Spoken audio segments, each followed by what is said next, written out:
Pode começar, Hugo. Boa aula para nós. Valeu, Emerson. Muito obrigado. Gente, boa noite. É, eu acho que Renata eu conheci na aula passada, mas Isabela não lembro se já nos conhecemos, né, Isabela? Não, é a primeira vez aqui na aula. Ah, tá ok. Então, muito bem-vinda. Eu espero que você goste. Tenha cuidado com a propaganda de Emerson, às vezes ele joga a expectativa lá para cima, né? Mas eu espero que seja realmente interessante, proveitoso. Estava meditando, Emerson, uma coisa sobre esse curso. Assim, eu percebi que a gente está discutindo muitos elementos de história também, e quando a gente segue só o programa escolar, às vezes a gente não nota que muita coisa da história acaba ficando de fora, porque quem estabelece o programa escolar, qualquer currículo, por exemplo, o do Mackenzie, que eu acho muito bom e tenho seguido com meu filho, mas é sempre uma escolha, é sempre uma seleção. Então, muita coisa, principalmente muita coisa que nos interessa sobre a história da igreja, acaba ficando de fora. Então, aqui a gente tem também uma oportunidade para expandir um pouco essas percepções, né? Notei que na aula passada a gente também discutiu bastante sobre, assim, a partir do nosso entendimento sobre a história da igreja, que a gente acabou falando sobre isso também, é, expandir a nossa compreensão do que essa bênção, essa graça de Deus no mundo, que é a igreja. Então, o meu desejo é que a gente fique atento mesmo para esses temas transversais na nossa discussão, tá bom? Eu vou, gente, mais uma vez, compartilhar aqui os slides que eu estou utilizando como apoio e guia aqui para a nossa orientação. Me deem só um instantinho aqui.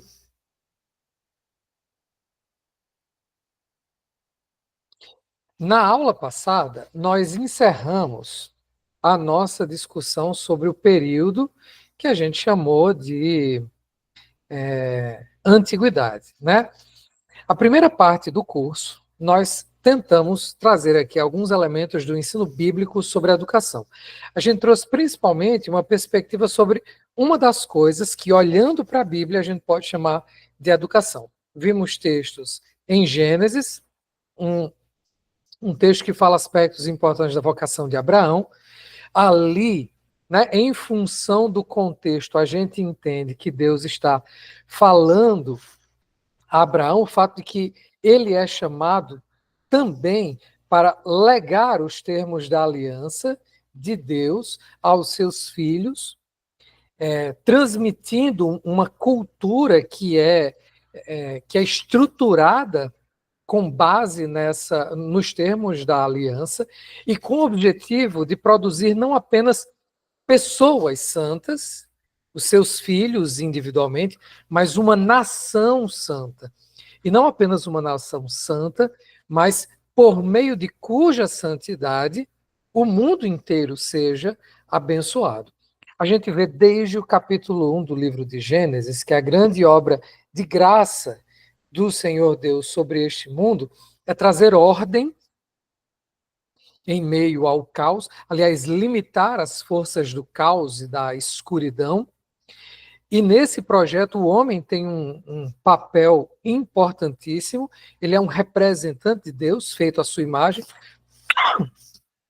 Ele falha inicialmente nesse propósito, mas Deus não falha. Então, ele vai mover a história na direção de restabelecer o seu propósito.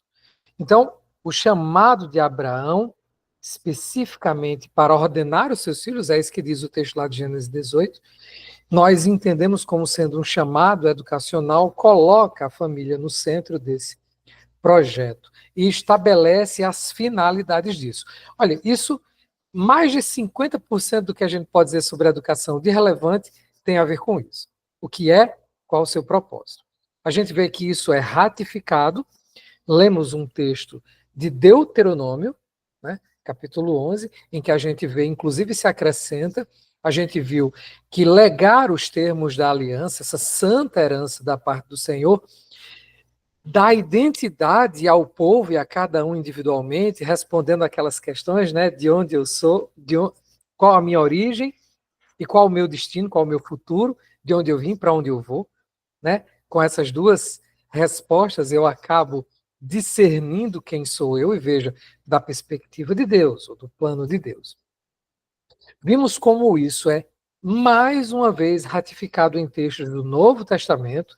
São muitos, mas a gente escolheu um texto de Efésios, se não me engano, e um texto da primeira carta de Paulo a Timóteo. E ali nós vimos como o vocabulário sugere uma ligação com a ideia fundamental que estrutura a perspectiva educacional do mundo helênico, que é a ideia de paideia. A paideia grega não é a mesma que a paideia cristã, vimos importantes diferenças. Por exemplo, o fato de que a ideia de paideia grega é uma realidade imanente, ela decorre do que deve ser o próprio homem, mas a paideia cristã é um projeto de Deus a ser implementado na história pela providência do Senhor, e ela tem, embora também uma realidade histórica, ela tem uma realidade cósmica e escatológica. Pronto, aí nós vimos, na antiguidade, como os primeiros pensadores cristãos, originários desse mundo helênico, absorvem a ideia, né, de legar uma cultura estabelecida nos termos da aliança, né, ao seu mundo helenizado, mas enfim, gentil, por assim dizer, transformando a ideia de paideia. Nós vimos uma indicação interessante do pastor Douglas Wilson, segundo a qual o propósito de disponibilizar uma cultura cristã era um projeto em andamento naquele momento. Nós vimos como essa, não apenas como essa ideia surge, mas como ela vai se dividir em tradições distintas sobre o que deve ser a educação cristã. Vimos, por exemplo, que ali, naquele momento, surge uma tradição que enxerga valor na cultura pagã de então, e esse valor é propedêutico, lembra a palavrinha? Ou seja, nos prepara para sermos melhores leitores da Escritura e do mundo, para sermos melhores servos de Deus. Só que uma outra tradição rejeita a cultura pagã como sendo impossível de, em qualquer medida, misturar com os valores cristãos. Às vezes, essas duas tradições de pensamento são representadas na mesma pessoa. Embora eu tenha mencionado Agostinho como um mestre que nos ensinou bastante sobre a educação do ponto de vista cristão, vimos como ele endossava aspectos da sua formação no mundo romano em que ele viveu. Só que eu não enfatizei isso, não sei nem se mencionei, mas ele também fala, por exemplo, nas Confissões, e eu reitero mais uma vez a importância de ler esse texto. É importante, é fundamental. É um clássico, talvez um clássico entre os clássicos para um cristão. E quando ele fala sobre a sua formação, ele entende que muitos dos seus vícios foram estimulados pela literatura com a qual ele entrou em contato na sua juventude, enquanto frequentou as escolas romanas. Não sei quem levantou a mão na casa de Joel, mas foi você, Kemily? Fique à vontade, pode dizer. Seu áudio está desligado. O meu pai Joel, né? Ele está lendo as Confissões de Agostinho. E hoje ele não está porque ele teve que ir em uma reunião da igreja também. Uhum. Olha aí, que coisa maravilhosa. Eu espero que ele compartilhe com vocês o que for colhendo dessa leitura para que vocês também fiquem loucas para ler. Está compartilhando. O meu irmão tinha ganhado da namorada do meu irmão, né? Aí ele foi olhar, ele falou assim, deixa eu ver esse livro aqui. Aí ele olhou assim, aí começou a ler, aí está quase acabando o livro já. Uau, que coisa maravilhosa. É um leitor rápido. Vocês sabem que eu defendo a leitura rápida. Na verdade, eu defendo a capacidade de modular a velocidade de leitura. Muita gente só consegue ler de um jeito, lento. Os meus alunos são assim. E eu digo para eles que essa é uma das razões pelas quais eles muitas vezes não compreendem o que leem, porque leem lento. Existem razões neuropsicológicas, né, que explicam o fato de que a leitura lenta ela tende a ser menos proveitosa. Nem sempre a leitura rápida é o ideal. Então, um bom leitor ele consegue modular a velocidade de leitura em função dos propósitos que ele tem, né? Mas, enfim. Então, uma ótima coisa. Felicito aí, Joel. Quando ele chegar, avise que eu mandei os parabéns. Bom, então, no próprio Agostinho, a gente vê, eu não vou chamar isso de ambivalência, porque consistentemente ele defende o proveito do contato com a alta cultura e a boa literatura. Mas ele não deixa de estar atento aos riscos que isso envolve. Tanto é que essas leituras, ele diz em vários momentos, não são para qualquer pessoa, em qualquer momento. Em qualquer momento. E a gente vai ver toda a tradição que defende o proveito da alta cultura de origem pagã, né, os crentes que defendem isso, vão fazer ressalvas. Vimos essas ressalvas, por exemplo, em Basílio de Cesareia, quando mencionei aqui o texto dele, em que ele fala sobre o proveito dessa leitura para os jovens. Né? Bom, então, nós encerramos o período da antiguidade com a percepção de que, ao mesmo tempo em que começam a surgir instituições que são propriamente educacionais, que são distintas daquelas que já existiam no Império Romano, as escolas do Império Romano, né? São as instituições da catequese, lembrem disso. Os crentes, de maneira geral, reafirmam a importância da família no seu papel de legar a cultura cristã nascente, inclusive por causa da perseguição que já existia dentro do sistema educacional do Império Romano contra cristãos. Não havia só o risco de contaminação das mentes e corações, né, com a literatura que ali era utilizada, mas havia uma perseguição já em curso. Então, os primeiros cristãos vão enfatizar também por esse motivo, mas não só por ele. Vão enfatizar porque perceberam que esse é o chamado bíblico. Então, a família é indispensável do processo educacional. Indispensável. E no mínimo, e o mínimo não é pouca coisa, ela lança os fundamentos espirituais e morais sobre os quais toda educação deve repousar. E os fundamentos são realmente importantíssimos. Importantíssimos. Vimos também o papel das escrituras no processo educacional.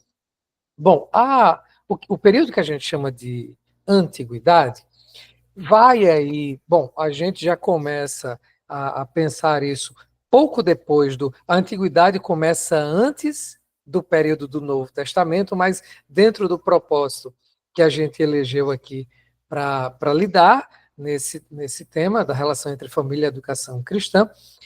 A antiguidade para a gente começou com a geração pós-apostólica, por volta ali do iniciozinho do 2º século da era cristã, e vai aí até o século V, século VI. Tá? É o período da antiguidade patrística. Muita coisa acontece, muitas transformações importantes de natureza política, cultural, econômica, social. Então a gente vai iniciar o período que a gente chama de Idade Média, mencionando essas transformações. A gente não vai poder detalhar, porque é muita coisa. Isso inclui aquilo que eu mencionei agora há pouco. Existem muitos detalhes sobre a história que não faz parte do nosso processo educacional, porque não está integrado ao currículo tal como estabelecido. Mas estudar a história é tão importante para qualquer processo educacional, principalmente para os cristãos, que eu estimulo eu estimulo, assim, muitíssimo, muitíssimo. Aqui leiam livros de história. Leiam livros de história fora do currículo. Entende? Não só o livro didático de história, mas livros de história. Eu tô lendo agora, nesse momento, duas coletâneas. Talvez essas coletâneas sejam um pouco avançadas, então não sei o interesse que isso seria para Kemley, se bem que eu sugeri para Kemley aquele livro de História da Igreja Cristã de Bruce Shelley, não foi, Kemley? E todo mundo, claro, todo mundo que quiser ler. Mas digo assim, essa é uma introdução bastante acessível. Mas para futuras leituras e leituras mais aprofundadas, eu também recomendo um livro que não faz muito tempo foi publicado no Brasil, uma coletânea, são 5 volumes chamados A Tradição Cristã, de um importante historiador do pensamento cristão chamado Jaroslav Pelikan. Era um erudito da Universidade de Yale, e ele publicou esses 5 volumes. O foco dele não é a história da teologia e não é a história da igreja, é a história do dogma, daquilo que, né, como um famoso bispo do século IV falou, tudo que a igreja crê, confessa, são 3 coisas, crê, confessa, não sei se é crê, confessa e prega, alguma coisa assim.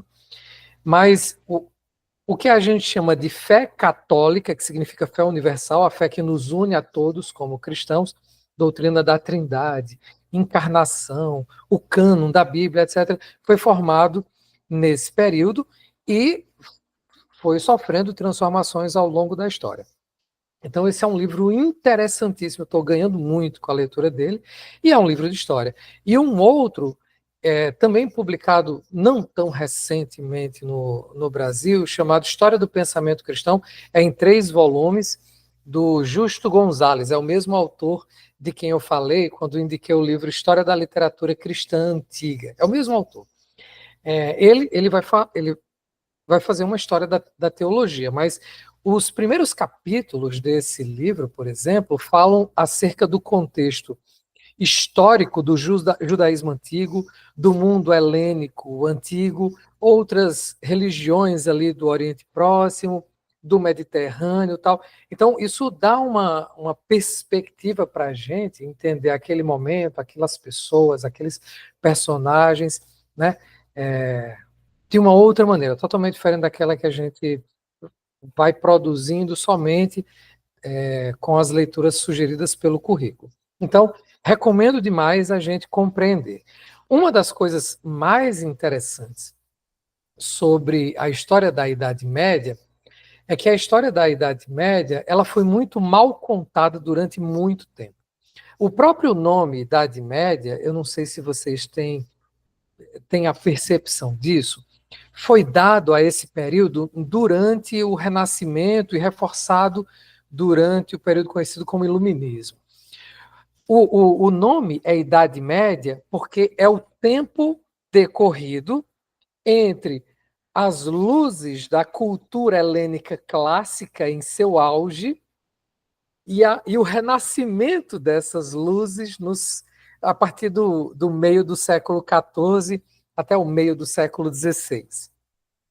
Período conhecido como Renascimento Cultural. Então é isso. A cultura ela chega ao seu ápice ali no mundo helênico do século V a.C., aí já começa o declínio. Aí ela morre com a expansão do cristianismo. Veja só a leitura que se fazia e a razão para que se dê esse nome Idade Média. Aí a cultura morre e ela vai renascer no período que a gente chama de Renascimento. Às vezes a gente nem questiona como cristãos, não é? Muitas vezes, como cristãos, a gente esquece que havia igreja nesse período e que essa igreja ainda era... O Espírito Santo ele não voltou para o céu durante 1000 anos e depois reapareceu na Reforma, né? Então, para nós cristãos, a gente tem que colocar esse período no lugar correto, né, dentro da nossa perspectiva. Então, só para a gente ter uma ideia, o período medieval recebe esse nome Idade Média a partir de uma perspectiva que, no mínimo, tem um pé atrás com o cristianismo. Então, a gente não pode achar que os historiadores são isentos, a gente tem que ler história com muito cuidado. Muito bem. E esse período medieval, assim, é unânime entre os historiadores. Embora tenha havido distorções da fé, e em todos os períodos existem, inclusive no nosso, esse era um período marcado, tudo era a fé. Recentemente, eu não lembro exatamente onde foi que eu li, mas o historiador dizia, olha, as principais obras de arte do período medieval são catedrais, né? Que são obras da fé. Na poesia, a principal obra é a Divina Comédia, que é um épico em que alguém visita o mundo espiritual em busca de sabedoria e salvação, de Dante Alighieri. Aí ele começa a listar, né? A universidade surge aí, a universidade é cristã. E, enfim, tudo gira em torno, pelo menos na Europa ocidental, né? A nossa história, lembro de Darcy Ribeiro colocando isso de maneira muito interessante. Lá por volta do século V, século VI, os romanos saíram lá da região onde hoje é a Itália, né? Aí vão estacionar ali na Península Ibérica, ficam por ali uns 500, 600, 700 anos, acordam para a sua herança romana, estabelecem o primeiro Estado-nação do planeta Terra em termos modernos, né, que é Portugal. Aí daqui a pouco aqueles romanos que saíram lá vêm aportar no Brasil e vêm formatar nossa cultura. A gente não se apercebe disso, que nós somos descendentes dos romanos. Inclusive a nossa língua é uma transformação do latim que eles falavam. A nossa religião foi formatada em Roma e assim por diante. Eu tive a impressão de que congelou a minha imagem aqui. Vocês me escutaram quando eu falei agora? Sim. Então eu estou dando esse apanhado aqui para que a gente tente, pelo menos, suspender um pouco da imagem que a gente tem da Idade Média, para que a nossa discussão, que a gente vai começar agora, seja um pouco mais proveitosa. Eu não sei o que vocês pensavam sobre a Idade Média, mas a gente está muito sob efeito de uma literatura que ainda não colocou a Idade Média no seu devido lugar, muito embora importantes medievalistas tenham escrito muita coisa no século passado. Né? Bom, então, vamos lá. Vou continuar. Esse aqui é o nosso roteiro. Nós já cumprimos aqui 2 etapas, estamos entrando na terceira, e aqui a gente vai começar a pensar as mudanças aqui que a gente precisa compreender. Eu acho que todos nós lembramos que o marco para a saída, dentro daqueles esquemas de historiografia com os quais a gente se acostumou, o marco para o fim da antiguidade é a queda de Roma. Não é isso? No século V. Século V. É a queda de Roma. E a queda de Roma acontece por causa das invasões bárbaras. O Império Romano ele vinha sendo enfraquecido por muitas razões, principalmente pela inapetência dos últimos imperadores, mas porque o Império Romano se tornou grande demais. E eu estudava história com meu filho e lembro dele notando isso, né? Chegou um ponto, acho que foi justamente quando a gente estudava o Império Romano, ele dizendo, papai, você está vendo? Toda vez que o Império cai é porque ele fica grande demais e difícil de administrar. Ele fica grande demais e difícil de administrar. Os problemas que a gente está vendo no Brasil não são diferentes disso. Grande demais e difícil de administrar, né? Mas, enfim, tem outros impérios no mundo aí que estão ruindo pela mesmíssima razão. E assim foi Roma. Tanto é que uma solução que foi pensada, se não me engano, no século III, foi ter 2 sedes administrativas, uma em Roma e outra no que vem a ser chamado Constantinopla. aí vocês veem, a Roma ocidental cai, é o marco da antiguidade para a Idade Média. E a Roma oriental, que é Constantinopla, cai no século XV e é o marco da transição da Idade Média para a modernidade. Veja como é importante aí a gente compreender os destinos do Império Romano. Muito bem. Então, no final do período, quando a gente fala do Império Romano, aí lembrar, a gente está falando da Roma Ocidental, do Império Romano Ocidental.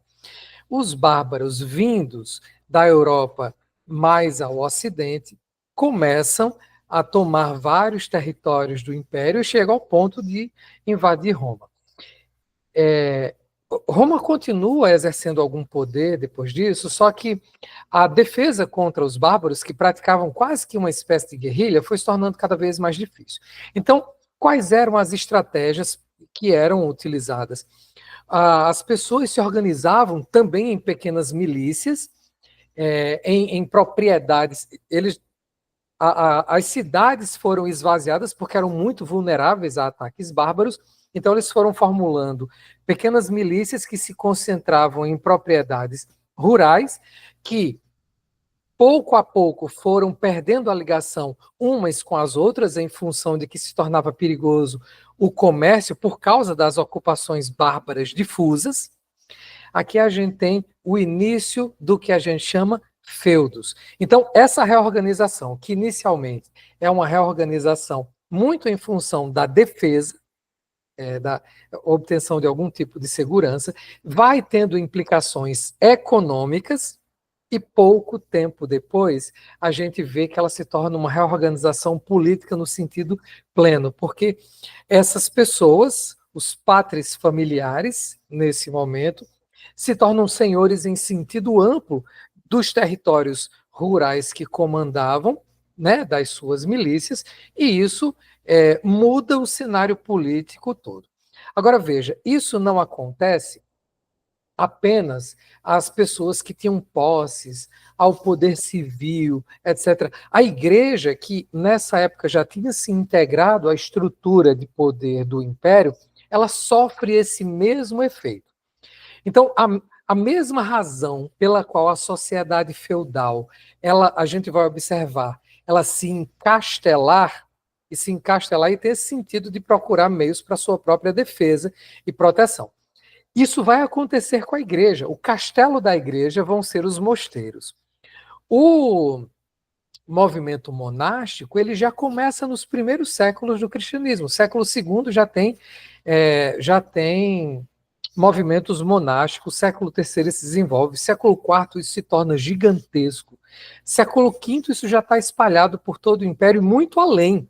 No Extremo Oriente, no Oriente Próximo, Síria, Egito, a gente já tem grandes mosteiros em que as pessoas decidem viver uma versão do cristianismo que busca não apenas a austeridade plena, mas um isolamento mesmo em busca da santidade. Eu lembro de ter comentado sobre a importância da leitura de um grande dos pais da igreja, que é o Atanásio. Lembram que eu falei sobre isso? A indicação que eu vi em C.S. Lewis, depois ratificada por Douglas Wilson, né? Uma obra importantíssima chamada A Encarnação do Verbo. Só que Atanásio tem também uma outra obra muitíssimo interessante, chamada... Agora eu não estou bem lembrado se a obra se chama As Tentações de Santo Antão, ou A Vida de Santo Antão, eu não lembro direito. Mas ele conta nesse livro a luta desse homem chamado Santo, que era Antão, e que influenciou muitíssimo a vida monástica. Kemily, foi você que levantou a mão? Não, a mãe. As artes liberais, a tradição das artes liberais fala desse homem. Uhum. Eu não lembro, fala o quê? Hã? Não. Fala o quê, Keila? Você lembra? Você lembra, Emerson? Não lembro, Hugo. Minha mente não é privilegiada. E olha que a gente já está 4 anos fazendo esse livro. Eu não lembro, Keila. Bom. Você lembra o que ele diz? A Renata, coisa- Renata, lembra, Renata? A gente já está finalizando o livro, Renata. Era algo Lembro não. da disciplina, na sua disciplina. Bom, Não tem as ordens monásticas, quando elas nascem, elas não nascem com que elas tornaram extremamente famoso e importante, que são as suas regras. Então, várias ordens monásticas têm regras, a gente vai ver como elas têm importância, inclusive para estruturar o ambiente escolar. Isso é um capítulo muito interessante, que a gente vai ver um pouquinho na frente, tá?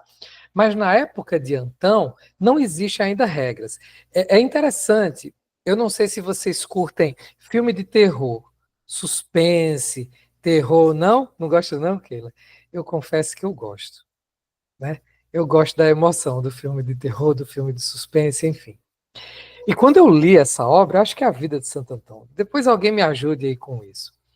Me pareceu um filme de terror, porque ele ia para o deserto, ia para um lugar abandonado, uma montanha, uma casa, não sei o quê, e os demônios iam lá atrás dele. E ele lutava. Ele não é um erudito, né? Antão não era um erudito. Eu acho que ele era de uma família rica, ele era comerciante, aí se converteu, e a conversão dele foi arrebatadora. Ele convenceu a irmã dele, né, querendo protegê-la, a que vivesse uma vida caixa, se não me engano, em outro monastério, e ele foi se afastar. E era uma luta muito grande. Aí depois ele vinha na cidade, dava conselho às pessoas e contava das suas lutas, e as pessoas iam visitá-lo, ele contava. E assim, parece filme de terror. Aliás, é bem emocionante, é bem interessante. Olha, a leitura desses livros, gente, é muita riqueza, mas enfim. Só que lá não tem assim, são coisas muito simples, né? Ele falando sobre como lutar contra as tentações, ele fala sobre isso para não quando a gente se cerca de luxo, muita coisa que a gente acha que não é luxo na concepção dele. Isso é uma brecha para o diabo e tal, não sei o quê. Bom, mas não é disso que eu estou falando. Eu falei que uma das consequências importantes das invasões bárbaras é que não apenas os civis vão se encastelar no que depois é chamado de feudo, mas os religiosos, grandes contingentes de religiosos, não apenas do clero, também vão se encastelar em mosteiros, buscando proteção, não apenas espiritual contra o mundo das tentações, mas também proteção das suas vidas e até preservação da fé cristã. Então, esses pequenos territórios que se tornam impermeáveis em vários sentidos, os mosteiros também se tornam autossuficientes economicamente. Inclusive, isso faz parte de várias regras. A busca de uma vida piedosa com o auxílio dos trabalhos manuais, os votos de pobreza surgem nesse momento, enfim.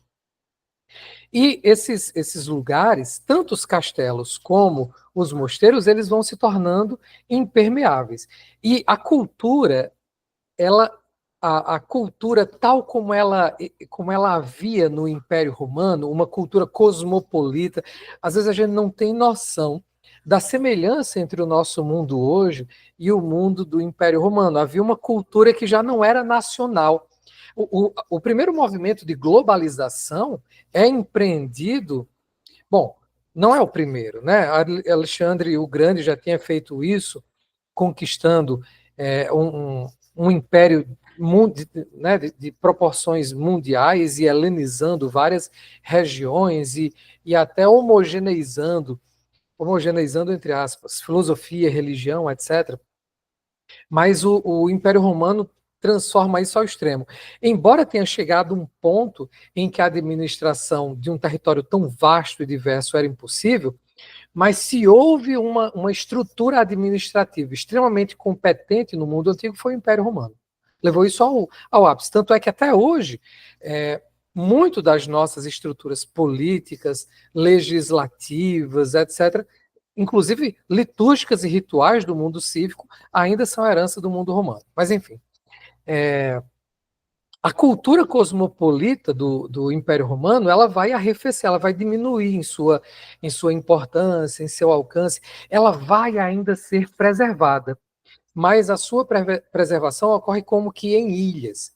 Eu não sei aqui se algum de vocês já leu um livro chamado Nome da Rosa. O Nome da Rosa é um romance que foi escrito por um autor contemporâneo extremamente interessante chamado Umberto Eco. Umberto Eco, ele era semiólogo, ele era um erudito italiano e ele era especialista na cultura medieval. E ele escreveu romances e muitos dos romances dele são ambientados na Europa Ocidental durante a Idade Média. E esse livro, O Nome da Rosa, é um livro, veja, é interessantíssimo, é um livro policial. Ocorre um crime numa abadia, e aí tem um monge, que é de uma ordem de monges eruditos, que por sua capacidade de ele era tipo um Sherlock Holmes. Por sua capacidade de apreensão lógica do mundo, ele é chamado para investigar o que é que aconteceu, porque aquele crime não foi isolado. Começou a aparecer indício de que havia uns assassinatos em série. E ele vai investigar essa abadia. Quando ele chega lá, ele descobre que essa abadia tinha uma biblioteca fantástica, mas era para dentro da abadia, a biblioteca era quase inacessível, né? E aí, dentro do livro, tem umas discussões muito interessantes que falam um pouco sobre o que é o espírito da Idade Média. É muito bacana. Quem puder ler esse livro, leia. Tem um filme também muito interessante, que ficou famoso, chamado O Nome da Rosa. Esse filme tem umas cenas que talvez não sejam apropriadas para menores aí de 16, 18 anos, mas não é uma cena desnecessária. É uma cena que envolve nudez, mas ela não é desnecessária. Faz sentido no filme, mas enfim, tem esse cuidado aí. É muito interessante. O filme é um bom filme também. Esse autor tem vários outros livros. Se vocês quiserem entender um pouco melhor o espírito da Idade Média, eu sugiro. O meu livro na verdade, esse O Nome da Rosa não é o livro favorito dele, que eu acho. Eu tenho 2 livros que eu acho espetaculares. Se chama A Ilha do Dia Anterior, é curiosíssimo, é um livro estranho, até no nome. A Ilha do Dia Anterior. É uma ilha onde sempre é ontem. Veja só que coisa muito interessante, né? E talvez o meu favorito dele se chama Baldolino. Baldolino é um anti-herói, o livro é tipo uma comédia. Só para vocês terem uma ideia, é um cara que vai entrar na universidade no século XIII, se não me engano, e lá dentro ele é chamado para uma missão, vai em busca do Graal. É muito interessante. E também tem discussões que eram comuns na Idade Média, é muito legal. Enfim. Bom, mas isso tudo para ilustrar o que eu acabei de dizer. As abadias, os mosteiros, eles eram castelos, e uma característica desses castelos é que, dentre outras coisas, eles protegiam a cultura que eles achavam que deveria ser valorizada e guardada. Diga, Kemily. É minha mãe. Achei aqui, na página 270 da Tradição das Artes Liberais, onde ele trata sobre essa questão eu usei a palavra disciplina, né, que eu me lembrava que era algo sobre isso, que ele estava tratando ali. Ele até cita uma parte do escrito de Atanásio, contando a história de Antão. Uhum. Que legal. Veja só, o Antão foi extremamente influente para essa cultura monástica. A vida dele era uma vida de luta, e ele aconselhava muito, e quando aconselhava as pessoas, os conselhos dele eram conselhos bem práticos, que soam como uma disciplina. Tanto é que depois as pessoas vão criar ordens monásticas, e essas ordens vão ser estruturadas pelo que até hoje se chama regras. Tem a regra beneditina, que é muito famosa, a regra não sei o que mais lá, também não sou especialista nessas ordens monásticas aí, mas enfim, talvez se possa pensar que a origem é lá Antão, que é uma figura que nem se sabe se existiu de verdade, porque na época de Atanásio já fazia algum tempo que as histórias sobre ele circulavam, e parecem histórias lendárias, como eu estou dizendo. O livro conta, parece não um filme, mas uma série de filmes de terror, né? As aventuras dele lá contra os demônios. É muito, muito curioso e muito interessante. Para a gente ver que a literatura antiga, ela é muito variada. E pode até ser estranho para a gente notar, mas ali a gente vê as fontes do que hoje a gente lê e assiste na televisão, sem notar, sem saber que isso surgiu ali quase 2.000 anos atrás. Às vezes a gente não entende a cultura pela qual a gente está cercado, porque a gente não conhece as referências mais importantes. Aliás, às vezes quem escreve filme, série, nem sabe as referências que ele mesmo tem, né? Veja só. Que curioso. Mas, enfim. Então, a cultura possível na Idade Média, ela vai se transmitida nos castelos e nos mosteiros, em um esquema de comunicação muito limitado. Esse não era o caso do Império Romano, né, a cultura cosmopolita. Os livros não eram fáceis, mas eles circulavam, o conhecimento não era fácil, mas ele circulava, só que aqui isso se torna ainda mais raro, mais difícil. Bom, vocês podem imaginar a implicação que isso teve para o sistema escolar e para todas as práticas educacionais possíveis ao longo de todo o período que a gente chama medieval, por consequência dessas transformações sociais. O sistema escolar desaparece. O sistema escolar patrocinado pelo Império Romano, e mesmo fora do Império Romano, ele desaparece durante um período gigantesco. E o próprio esforço educacional ele vai se tornar extremamente limitado, porque a cultura confinada nos monastérios ela vai assumir a forma da cultura monástica. Gente, só um instantinho aqui, rapidinho.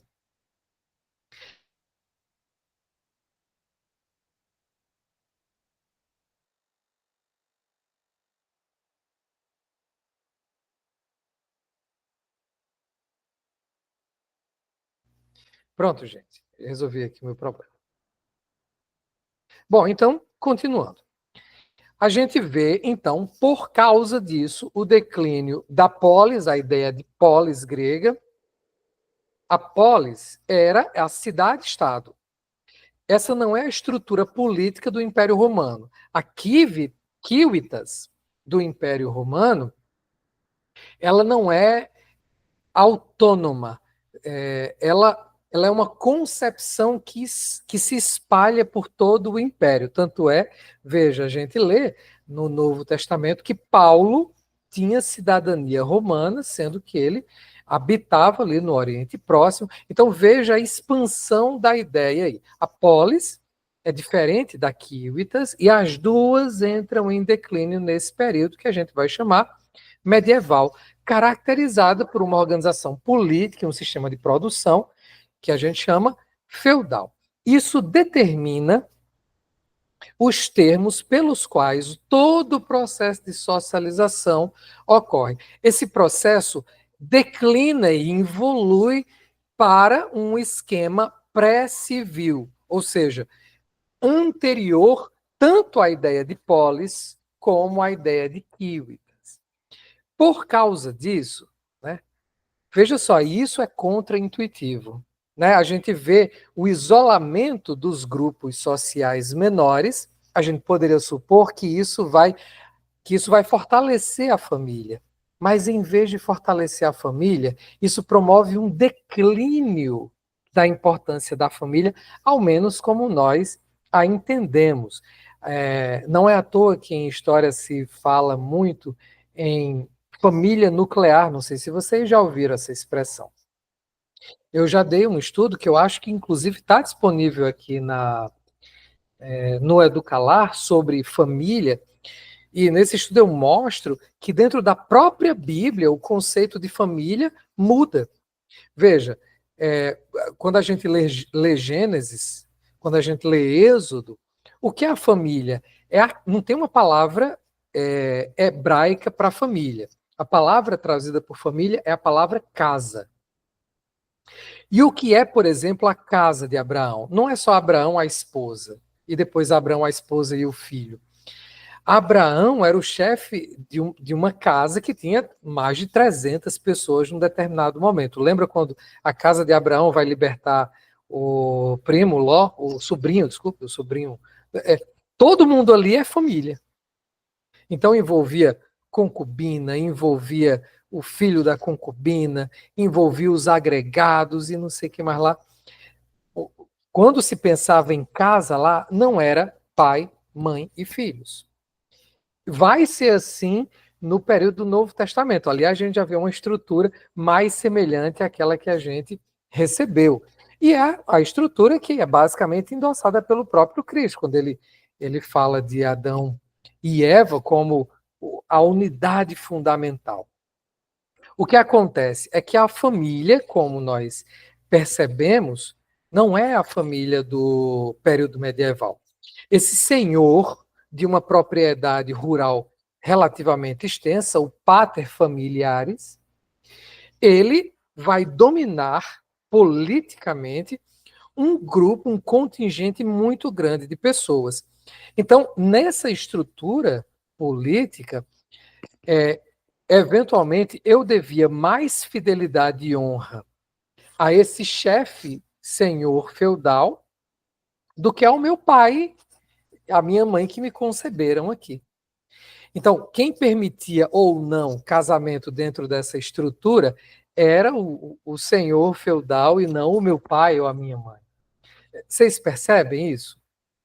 O esquema que vai se desenhando aí na Idade Média. Então, o núcleo familiar, por essa razão, ele se fragiliza.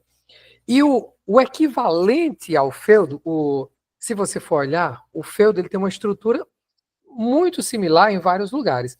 Existe o castelo, existe a região onde os servos habitam, existe os lugares onde tem as plantações, os pomares, onde criam os animais, tem a igreja e tal. Então, todo feudo é também uma espécie de paróquia. E a estrutura política, por assim dizer, político-eclesiástica da paróquia, ela vai assumir características muito semelhantes à estrutura política do feudo, compreendido de maneira mais ampla. Então, o padre também, ele vai ter um poder, vai exercer um poder muito grande que interfere mesmo dentro da estrutura que a gente chama hoje de família, que naquela época não era exatamente assim. Eu não sei se vocês já viram e se já leram, tem uns romances que foram publicados no Brasil, se não me engano, não sei se é a editora Cleary ou Os Puritanos, uns romances de um escritor holandês do meio do século passado, que contam a história de uma família de huguenotes na França, que são os protestantes calvinistas franceses, né? Esse é o mesmo grupo que mandou missionários aqui para o Brasil no século XVI. Esse romance, só um instantinho. Hugo, por favor, filho, me traga ali aquele livro, eu esqueci o nome, mas que conta a história dos huguenotes. A Fuga. Conta a história de uma família, e aí veja só, tinha uma cidade, essa cidade tinha uma paróquia, e aí nessa cidade tinha uma família que era huguenote. E aí o padre, que inclusive era parente do pessoal dessa família, descobre. Traga? Descobre. E aí o que é que acontece? O padre disse, olha, ou vocês mudam, ou vocês vão ver o que é que acontece com vocês, o padre. Papai, é dos três adolescentes huguenotes, Isso mesmo, né? isso mesmo. Esse aqui, gente, ó, esse eu recomendo, caso, né, tenha... Recomendo para todo mundo. Eu sempre leio junto com meu filho as obras, enfim. Mas eu li com ele e ele aproveitou bastante essa leitura aqui, tá? A Fuga, não sei se já conheciam, mas é um livro escrito por Van der Gyat, que é um holandês calvinista aí, que conta a história desses três jovens huguenotes que fogem da França, vão acabar na Holanda, E, enfim, é uma história é uma aventura cheia de piedade, cheia de reviravoltas, é muito legal, tá? Mas eu estou chamando a atenção para o fato de que esse padre, ele, assim, eu estou querendo ilustrar essa ideia de que a paróquia também fragilizou o conceito de família. Então o padre diz, olha, vocês vão ter que se converter, se não se converterem, vocês vão ver o que é que acontece. Eles eram fiéis, então o pai foi mandado para as galés, que era uma espécie de prisão na França, e a tristeza fez com que a mãe definhasse até morrer. Aí o pai pegou a menina, mandou para ser criada em Paris por uma família lá que iria torná-la uma boa católica, e o menino tinha que frequentar a missa. Se não frequentasse, ia ser mandado também para um lugar onde ele ia ser um mosteiro, alguma coisa assim.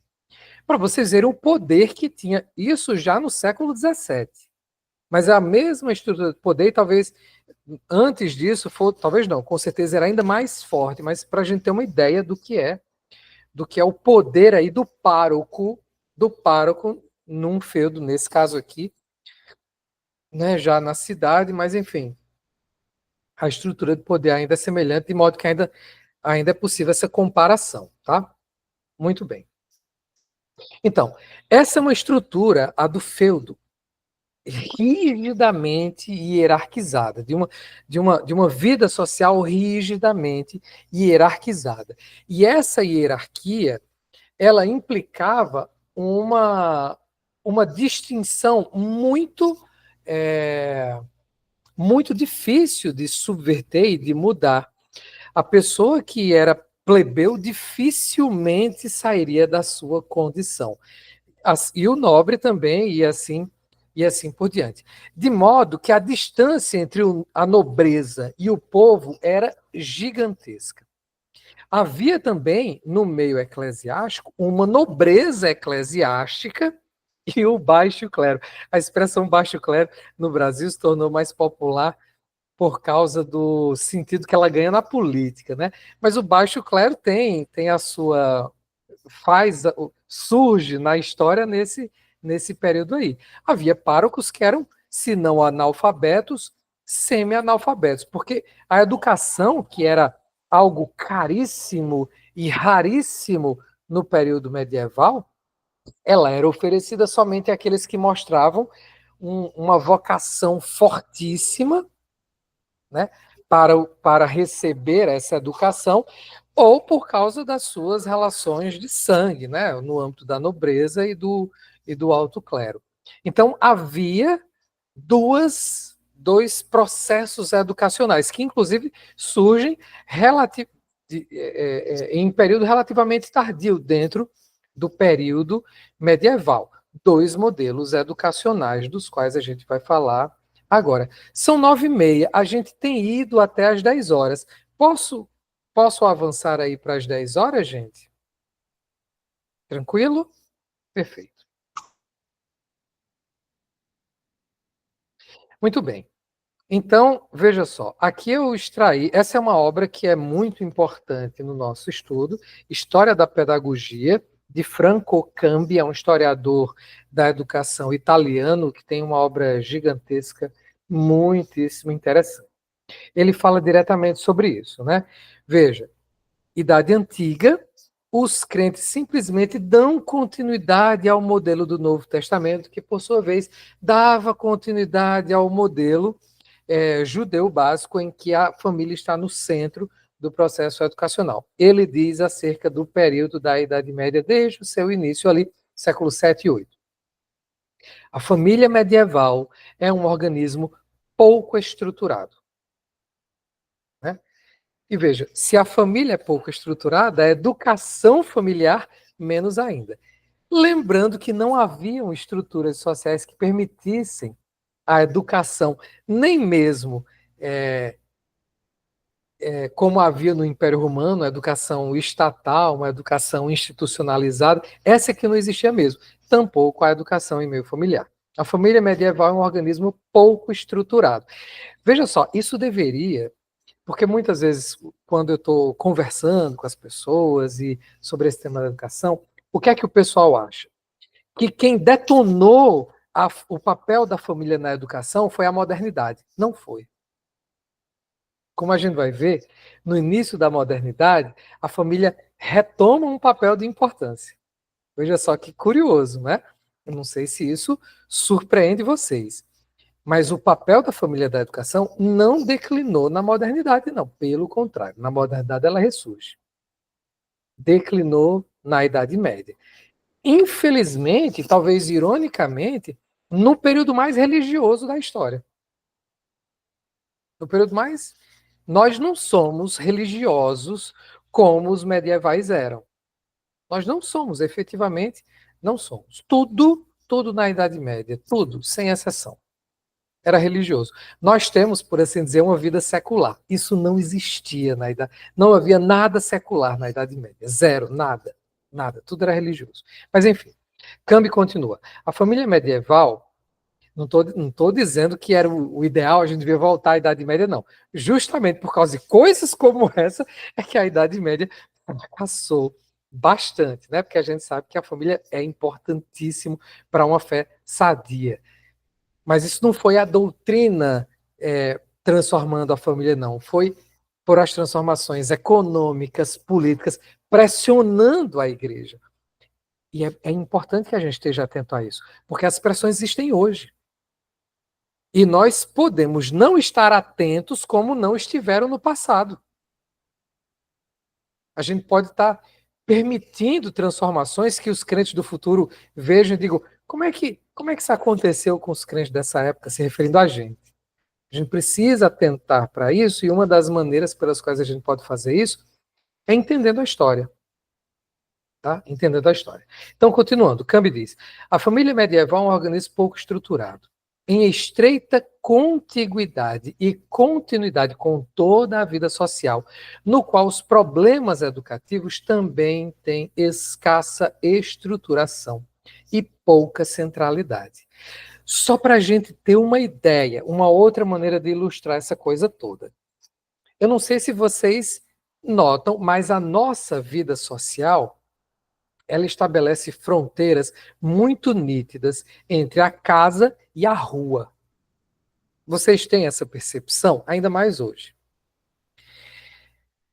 Por que eu estou dizendo isso? Porque no período medieval não havia distinção entre casa e rua. O que as pessoas faziam na rua são impensáveis para a gente, porque na nossa cabeça tem um negócio chamado privacidade, que só vai surgir na idade moderna. Tá? Coisas que a gente não ousa nem pensar em fazer fora do banheiro. Por exemplo, pra vocês terem uma ideia, eram feitos na rua, assim, sem cerimônia, assim, não havia nenhum constrangimento, porque simplesmente não... As pessoas não pensavam assim. Né? Essa coisa de dentro de uma casa separar quartos, por exemplo, não havia. A casa, o castelo também, viu? O castelo não tinha quarto. Tem um autor de historiografia que eu li bastante, que ele falava da formatação espacial da casa de maneira muito interessante. Ele dizia, antes da estrutura da casa como nós a conhecemos, a casa era marcada pelo que ele chamou de promiscuidade no dormir. A gente nem imagina, né? Vai dormir cada um no seu quarto. Agora, se alguém aqui já entrou numa casa antiga, eu tinha uma tia, ela faleceu não faz muito tempo, mas ela morava numa casa que tinha 200 anos. Só para você ter uma ideia, o telhado da casa, eu não sou alto, eu tenho 1,68, mas tinha lugar da casa em que eu chegava e eu tinha que abaixar para minha cabeça não bater no telhado. E essa casa... Casa de anão? Para não bater... Não entendi. O quê, Casa Annelise? de anão? Essa casa O toda. povo de antigamente era meio anão, né? Principalmente, sei lá, a gente não tem noção, a gente cresceu muito em termos de média.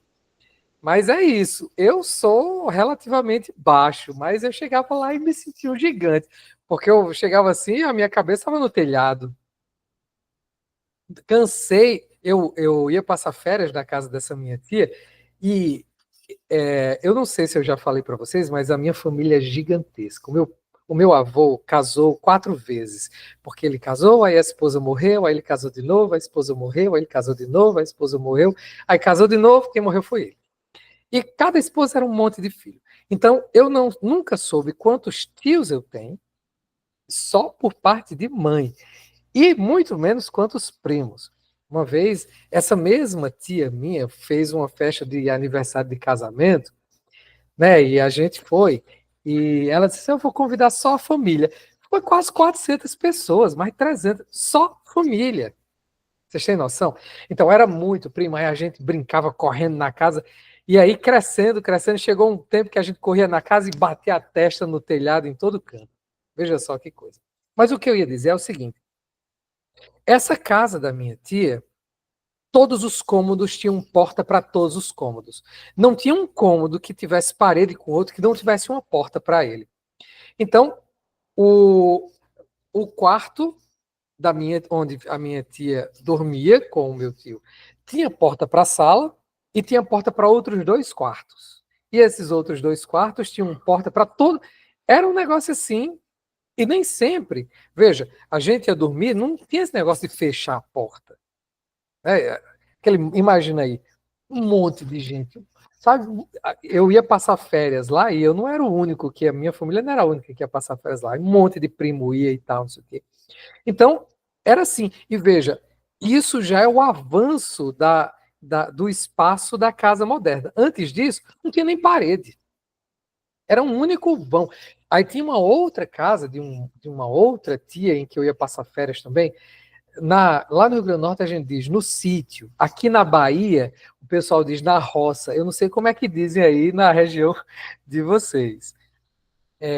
Aí eu ia, anoitecia, nessa época não tinha nem eletricidade lá. Tipo assim, e no Rio Grande do Norte escurece, tipo 6 horas está escuro. 7 da noite é breu, a gente não enxerga literalmente um pau. Não, hoje já tem eletricidade lá, enfim. Mas nessa época, se não tivesse um lampião, uma lamparina, não enxergava um palmo diante do nariz. E eu tenho um narigão, né? Não ajudava em nada. Aí a gente ia dormir, era um vão, assim, uma sala gigantesca, um monte de rede, sabe? Pendurada nas paredes, e tinha uns adolescentes lá que faziam xixi dormindo, aí tinha umas bacias. Quem acordava de noite era pisando em bacia e era um negócio feio. Mas era assim, não tinha esse negócio, vou para o meu quarto dormir. Era todo mundo, sabe? Eu não sei como é com vocês, mas na minha casa, por exemplo, tem as pessoas que entram, né, no portão até que entram na garagem, tem as pessoas que eu aceito que entrem na sala, tem as pessoas que eu aceito que entrem na cozinha, abrir a geladeira é muita intimidade já. Entrar num quarto, então, sentar na cama, tem que ser parente próximo. E olhe lá, nem. Então, é como eu estou dizendo, não sei como é com vocês, mas isso já é uma evolução da nossa cultura aqui no Brasil. O que caracteriza esses outros momentos da história é uma absoluta indistinção dos espaços, e isso é um sinal da maneira como era organizada a sociedade. Por que faz sentido a gente ter uma casa com uma porta da frente muito bem reforçada, com os espaços distintos da sala, da cozinha, dos quartos? É uma concepção de vida social que inclui não só a ideia de família, mas a intimidade familiar e até mesmo a privacidade dos membros da família. Isso é uma inovação da qual a gente não se dá conta, porque a gente já nasce nessa cultura. Né? Mas algumas décadas atrás isso nem existia. Imagine lá no período medieval. Vocês estão tendo uma noção do que eu estou falando? Do que é essa concepção completamente distinta e fragilizada da família? Muito bem, então continuando aqui.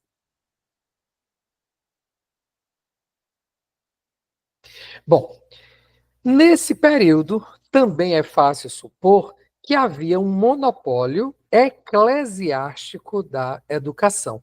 O clero tinha acesso à cultura e era possível ao clero oferecer educação. As primeiras estruturas de educação institucionalizadas e minimamente organizadas que ressurgem na Idade Média são aquelas conhecidas como escolas abaciais, ou seja, as escolas instaladas nas abadias, que eram instituições monásticas. Elas substituem as antigas escolas imperiais do Império Romano, e o ensino nas escolas abaciais, ele não é mais o ensino literário, como era na Civitas, os Studia Humanitatis do Império Romano. Agora, esse estudo ele serve à formação do clero e à formação do monge. Ele é um ensino basicamente religioso. O que é a estrutura desse ensino? É basicamente 3 coisas: memorizar as escrituras, cálculo e canto. O canto era importantíssimo para a vida litúrgica nos monastérios. A vida litúrgica, tal como ela é concebida ali no período medieval, é claro que isso começa ainda na antiguidade, mas isso desenvolve principalmente no período medieval, em função de que a população ela se torna... Veja, havia um grande contingente de analfabetos no Império Romano, mas isso vai ser quase que a totalidade das pessoas no período medieval, justamente por causa do declínio das instituições das práticas educacionais. Então, a participação do povo na liturgia, ela se dá por coisas como a repetição das ladainhas, o canto e assim por diante. Não tem muito mais do que isso. E ver as imagens nas igrejas contando a história da salvação, né? Representando as escrituras ou a história dos santos. Então, essa é a essência do ensino, e isso faz parte das regras monásticas, da disciplina do monge e também do clero. O clero medieval ele é muito influenciado pelo monasticismo. E tudo isso orientado por uma cultura ascética, uma cultura em que o acesso à beleza, a beleza literária, enfim, é muito limitado por várias razões, mas principalmente pelo valor limitado que isso tem. Essa ideia das escolas abaciais, ela vai ser recomendada a Carlos Magno, né? Você tem aí um renascimento no período de Carlos Magno, um renascimento da cultura, um mini renascimento, e ele vai abraçar a ideia da escola abacial, mas nesse período a instrução ela é principalmente oferecida por meio da liturgia. Vocês já pensaram sobre isso? O fato de que a liturgia, por exemplo, em um culto, ela tem, dentre outras funções, uma função pedagógica, uma função de ensino. Já notaram isso? A gente aprende no culto. Isso tem menor importância hoje, principalmente o culto protestante, ele tende a ser mais simples. Embora existam movimentos hoje no meio evangelical que tentem trazer certas, né, coisas do Antigo Testamento que não fazem muito sentido para a gente hoje. Infelizmente, né, a gente está perdendo essa dimensão tão importante das conquistas da reforma, que é a simplicidade do culto. Mas, enfim, a gente não experimenta tanto a ideia de que a liturgia tem um papel pedagógico por causa da simplicidade do culto. E mesmo assim, tem. Note que a centralidade, né, do culto protestante é a centralidade do culto e não do altar. Essa é uma distinção importante entre o culto romano, na missa, e o culto protestante. A liturgia era a única maneira pela qual a imensa maioria da população, e isso inclui a nobreza, aprendia qualquer coisa que fosse. Uma população analfabeta, ela aprendia as regras de fé cantando, ela aprendia vendo os usos e costumes, os sacramentos, participando do calendário litúrgico, etc. Aprendia tudo o que havia para aprender da sua participação em todo o calendário litúrgico, em que havia, claro, a centralidade das missas. A instrução formal para o letramento, ela se tornou secundária. Veja, gente, olha, lembra que eu falei que às vezes a gente está reproduzindo como educação clássica a educação romana sem perceber? Nós temos no nosso meio, né, de educação doméstica, clássica, sempre ouvido sobre a importância do imaginário, não é isso? Muito bem, a educação litúrgica, ela é a educação pela imagem. Portanto, ela é uma educação do imaginário, acima de tudo. Isso é ruim? Não, a gente tem que enfatizar a educação pela imagem, a educação do imaginário. Imagem não é só imagem visual, tá? O imaginário é feito de símbolos, mas os símbolos nos chegam também pelas imagens, e para o romano medieval é só isso. Para o romano medieval, depois eles vão complexificar um pouco a coisa. Como a gente vai ver, isso tem uma forte influência dos movimentos de contra-reforma. Mas a gente tem sempre que lembrar, até hoje, a educação religiosa do bom católico é a educação pela liturgia e a educação do imaginário. Então a gente tem que ter essa perspectiva para saber o nosso lugar no mundo, a nossa identidade eclesiástica e, portanto, a nossa identidade de práticas educacionais. O lugar que nós, protestantes, damos à educação pelo imaginário é diferente do lugar que os romanos dão a isso. A tradição protestante, ela não deixa de lado o imaginário, mas ela é principalmente pelas letras. Pelas letras. A gente não pode esquecer a importância disso, né? Bom, eu estou dando aqui o contexto histórico dessa ênfase tão grande que a gente vê ressurgindo aí. Mas, enfim. Continuando, então. Bom, em paralelo às escolas abaciais, a gente vai ver também o surgimento das escolas episcopais. As escolas veja, as escolas abaciais era a formação do povão e do baixo clero. As escolas episcopais, elas são instaladas nas catedrais recém-surgidas e elas decorrem da necessidade de formação de um alto clero que seja erudito. Então, as escolas episcopais, elas são escolas de bispos para formar bispos.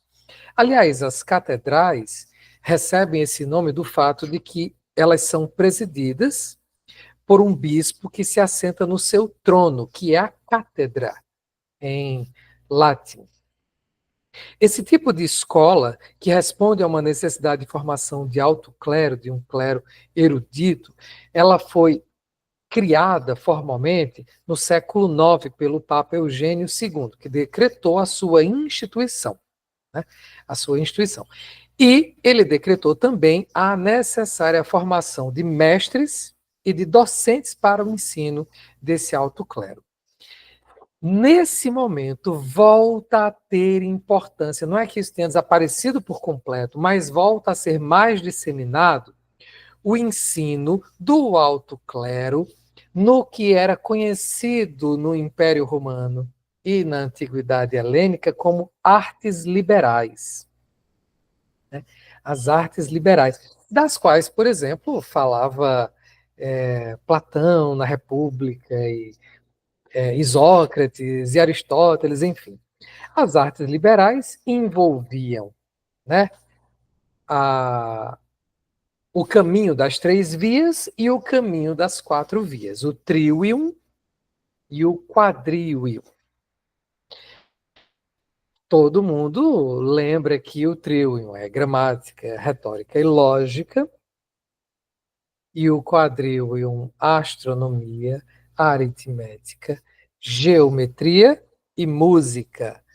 Pessoal aí do Clube de Leitura A Tradição das Artes Liberais lembra que música não é música no sentido em que hoje a gente pensa, mas todas as artes inspiradas pelas músicas, né? As disciplinas da beleza.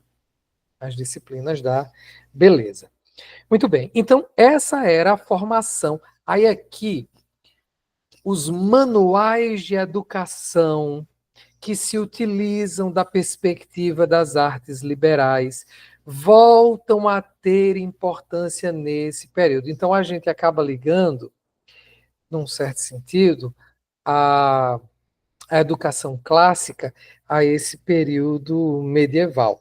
Só que o que hoje a gente mais pensa quando lembra de educação clássica, na verdade, é a transformação disso pelo humanismo dos séculos do século XV, século XVI, tal como foi assimilado pela tradição reformada e protestante. A gente vai chegar lá, tá? Muito bem. Então, nesse momento, volta a ser difundido um tipo de saber que a gente chama enciclopédio. As grandes obras utilizadas para a educação, entre elas a de Isócrates, a de Plínio o Velho, né? Etimologias, enfim, volta a ser trazida para as práticas educativas pelos grandes mestres da antiguidade. Então, da antiguidade não, desculpe, da Idade Média. Boécio, Cassiodoro, Isidoro de Sevilha, um grande erudito, já do final do período medieval, vão compilar todo o saber relevante acumulado ao longo da antiguidade e da Idade Média e transmiti-lo em seus manuais de ensino. A gente também tem aqui a origem, né? O ensino catedrático vai ser a origem das universidades e das escolas catedráticas em cidades importantes, como, por exemplo, Paris. Tá? Aqui uma outra referência muito importante, na minha opinião, História da Educação. Tem uma série de livros de Rui Nunes, chamado Educação. Aí tem História da Educação na Antiguidade Cristã, na Idade Média, no Renascimento e no século XVII. Esse cara aqui, de viés católico, então você vai ver ele puxando mesmo a brasa para a sardinha romana, mesmo assim é um erudito e é uma obra sensacional. Pois não, Emerson? Essas escolas aí, elas, no que elas se diferem do que Lutero fez ali no século XVI? Porque a gente está falando do século VIII, né? Até às vezes um pouco antes, né? Não, é do século VIII para frente mesmo. Tá, e Isso aí... que eu acabei de mencionar vai começar por ali, mas a gente vai ter essas escolas episcopais se tornando importantes no século IX e já no século X se tornando as universidades. Aí você está perguntando a diferença disso para o que Lutero propôs, gigantesca. Porque assim, isso daí a gente está formando o clero, né? Mas no ponto anterior a gente tinha a população, né? Mas assim, até porque assim, a universidade ela nasce antes da escola, né? Porque as pessoas elas eram tutoriadas, né? Algumas pessoas ali da sociedade.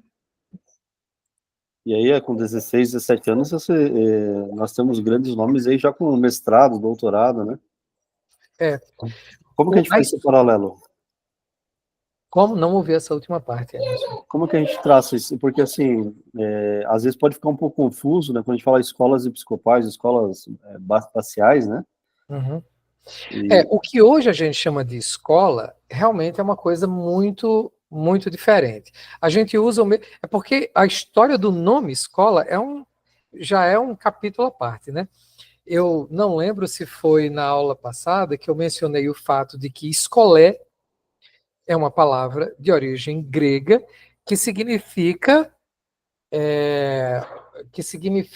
ócio, que significa a interrupção de todas as atividades com o objetivo de buscar o enriquecimento espiritual.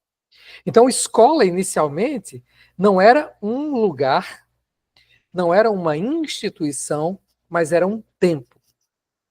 Era um tempo. Era o tempo que você tinha para o enriquecimento espiritual, para produzir na sua própria alma tudo que era necessário para a excelência, a virtude.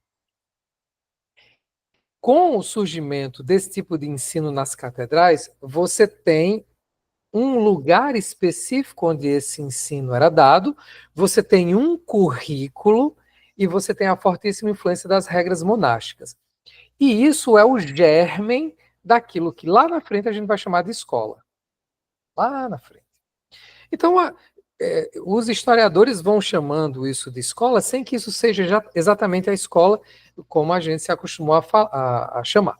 Quando Lutero vai falar sobre isso, Lutero está pensando em instituições específicas, patrocinadas pelo Estado, com um currículo muito mais definido, com uma rotina muito mais definida e com um método já imbuído do espírito da modernidade, com o propósito de formar o cidadão, o bom cidadão alemão.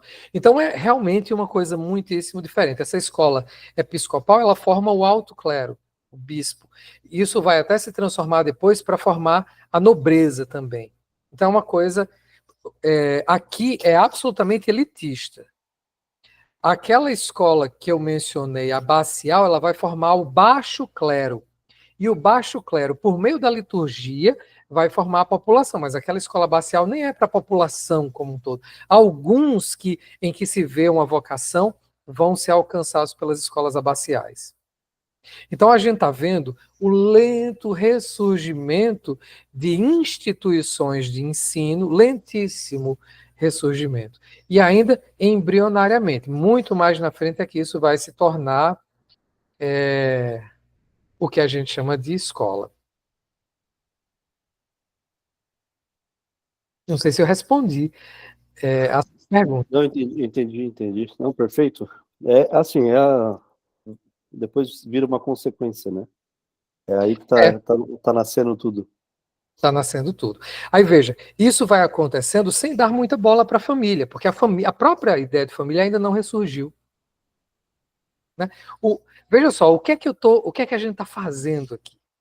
A gente está vendo a história de como a família foi sendo afastada.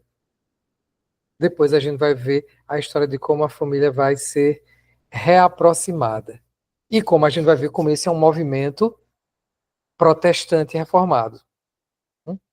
Para ver como a gente tem um legado, uma identidade que a gente precisa valorizar. Mas deixa eu continuar aqui antes que dê 10 horas, tá? Então, aí como eu falei, né? As escolas episcopais vão ter uma contrapartida nas escolas palacianas. Do mesmo modo que é necessário um alto clero para formar os conselheiros do Papa, do cristianismo. O papado, ele não é o Papa isolado tomando decisões, a gente pode ter essa impressão. Mas, na verdade, é um colegiado de bispos que sustenta ali o poder papal.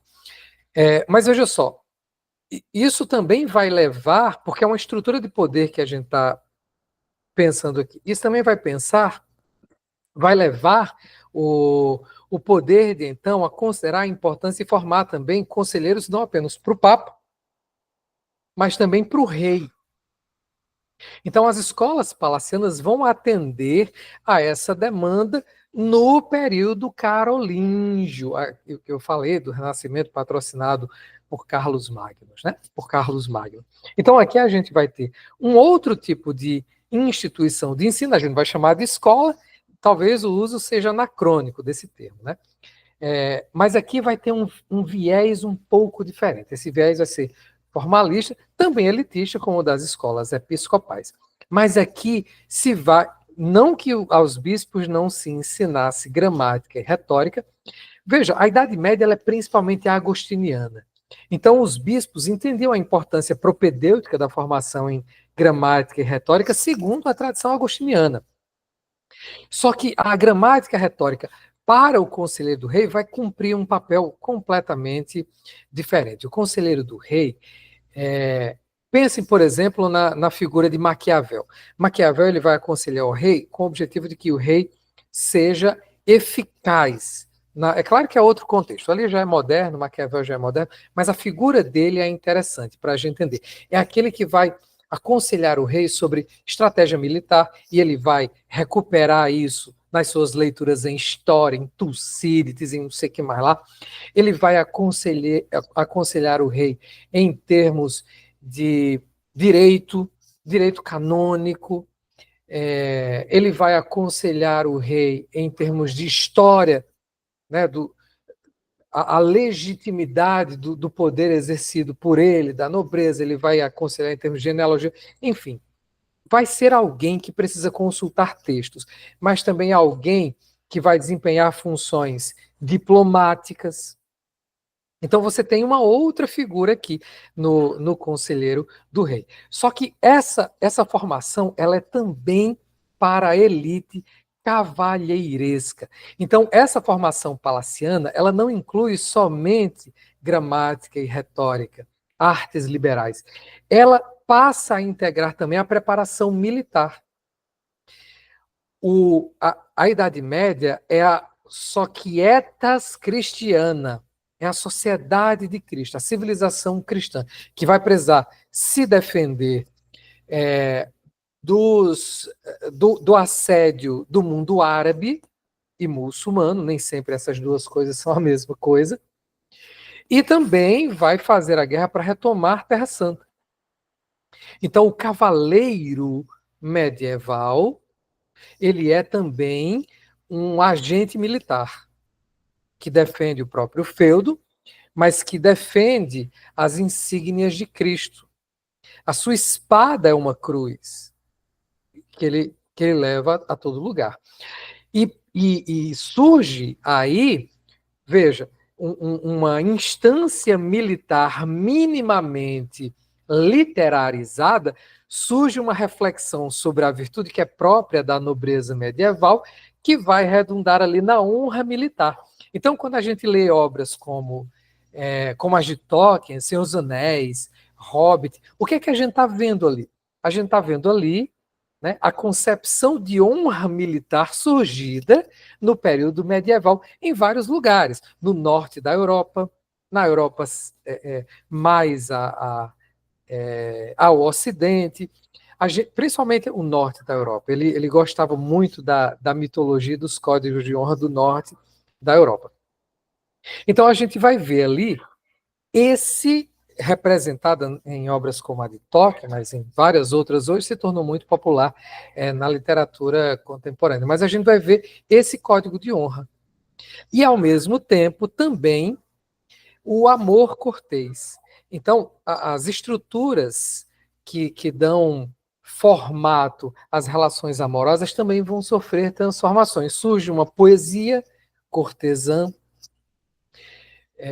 surge uma ética amorosa cortesã, isso também está ali representado.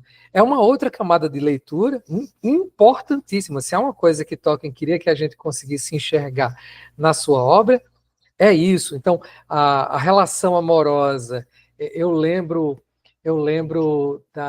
tem uma princesa, é porque são os nomes tão esquisitos, né? Não sei se é o onde, sei lá. Enfim, ela se apaixona por Aragorn, só que Aragorn estava apaixonado pela princesa élfica, então ela sofre o amor delas. Aí tem um cara de Rohan, se não me engano, os cavaleiros que se apaixona por ela, e o triângulo amoroso ali é totalmente diferente desses triângulos amorosos que a gente vê nesses filmes de hoje, nos romances, tal, não sei o quê. É uma coisa, né, mais elevada, cheia de dedos, cheia de cuidado. Então, né, passam uns 3 meses até que ela possa se permitir pensar em outro. Eles pensam na utilidade daquela relação, e ele vai, durante esse tempo, observando as virtudes dela, e ela, durante esse tempo, vai observando as virtudes dele. Vocês lembram dessas coisas? Não sei se já leram O Senhor dos Anéis, mas enfim, tem umas coisas assim, interessantes como essa. Vai surgindo nesse momento aí, no contexto dessas escolas palacianas, uma nova erudição, e os romances medievais, a gente encontra reverberação não só em Senhor dos Anéis, mas aqui no Brasil, a obra de Ariano Suassuna é extremamente devedora dessa concepção de honra militar medieval e do amor cortês medieval. Só que, claro, ele faz isso apropriando pela mediação da cultura popular no Brasil. Então, dá também para encontrar resquícios disso ele não faz uma representação, ele não tenta uma representação purista como o Tolkien, ele já faz uma adaptação disso para a cultura brasileira, que é genial também. Recomendo, caso vocês se interessem por isso, tá aí um brasileiro patriota, é o Ariano Suassuna. Tem um romance dele muitíssimo interessante, erudito, embora pouco valorizado, porque ele mistura erudição e cultura popular. Ariano Suassuna. Vale a pena ler A Pedra do Reino, dele. A minha esposa sempre ri, porque quase toda vez eu me confundo, digo, A Pedra do Reino Encantada. Ele não tem esse encantado, é só A Pedra do Reino. Romance da Pedra do Reino. Vale a pena ler. É assim, mas vale a pena a leitura. É muito interessante pelas referências que é possível recortar dali. E, para a gente finalizar hoje essa parte, né? Quais são as instituições para a educação do povo? Né? A gente tem duas instituições fundamentais, né? Compatíveis. Tudo isso, eu não sei quão familiarizados vocês estão com a perspectiva política ali representada na República de Platão, mas a República de Platão é uma representação do mundo social extremamente hierarquizado, e isso vai ser assumido pela Igreja Romana. Essa hierarquia foi assimilada à doutrina romana. Ela não faz parte da perspectiva protestante, reformada e nem da evangélica, mas ela até hoje faz parte da espinha dorsal da doutrina romana, né? Essa perspectiva hierarquizada do mundo. Na República de Platão, é muito claro, quem nasceu dotado de inteligência vai ser treinado para filósofo. Quem nasceu sem esses dotes tão, né, vistosos da intelectualidade, mas nasceu valente e corajoso, vai ser treinado para ser o guerreiro, o guardião da cidade. E quem não tem esses dotes, se tiver algum dote manual e prático, vai ser treinado para artesão. E quem não tem dote nenhum, nasceu mesmo, foi para escravo, para servo. Essa é a concepção, de nascimento mesmo. Né? Então, veja, não vale a pena, dentro dessa perspectiva, ter escola para o povo. E se tiver, é o mínimo que se oferece para o povão. Então, veja, isso é uma coisa muito importante. A educação clássica de viés marcadamente medieval, a gente tem que botar isso na nossa cabeça. Ela é elitista. E nós não pensamos que a educação é para as elites, muito pelo contrário. O que nós defendemos é que, por mais simples que seja a sua vida, você ainda tem a obrigação de, no mínimo, ser um intelectual suficientemente treinado para ler com competência a escritura e o mundo. Então, a nossa perspectiva da educação não é elitizada. Aqui surge a instituição dos aprendizes, a educação pelo trabalho. A gente vê representações, até pouco tempo havia isso, né? Inclusive no Brasil. Mas o que é que acontecia muito? Você achava que o seu filho tinha um talento para ser um artesão.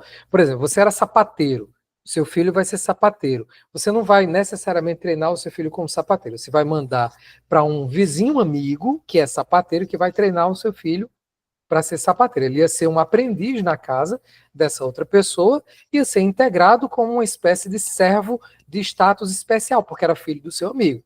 mas ia estar sujeito à sua autoridade e tudo mais, e você ia prover em tudo e se servir do trabalho dele.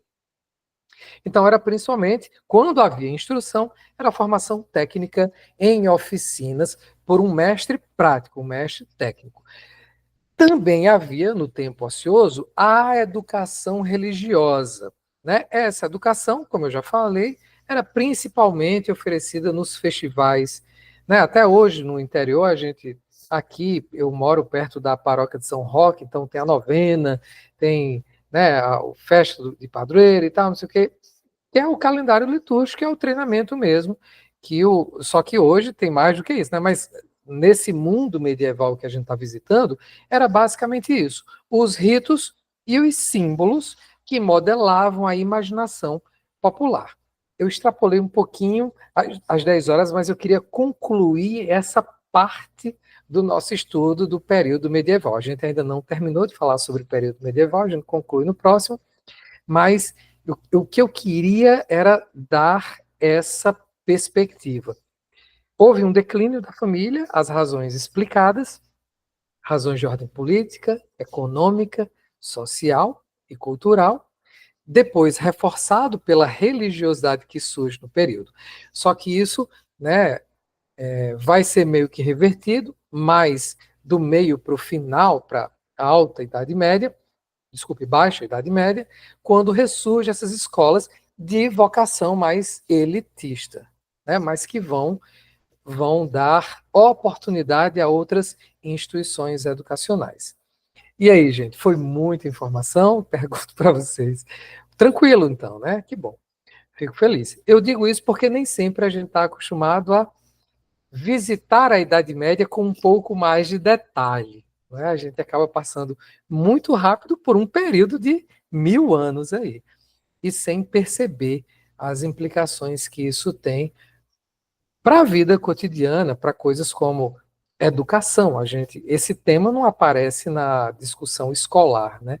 Como era a educação na Idade Média. Diz assim, não existia e acabou, era só isso.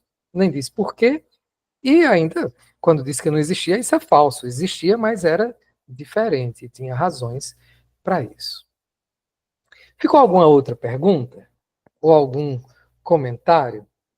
Isabela, é a sua primeira vez nesse curso, eu não sei se você viu as aulas anteriores gravadas, mas no comecinho eu tentei estabelecer ali uma sequência para não ficar totalmente voando. Espero que isso tenha funcionado.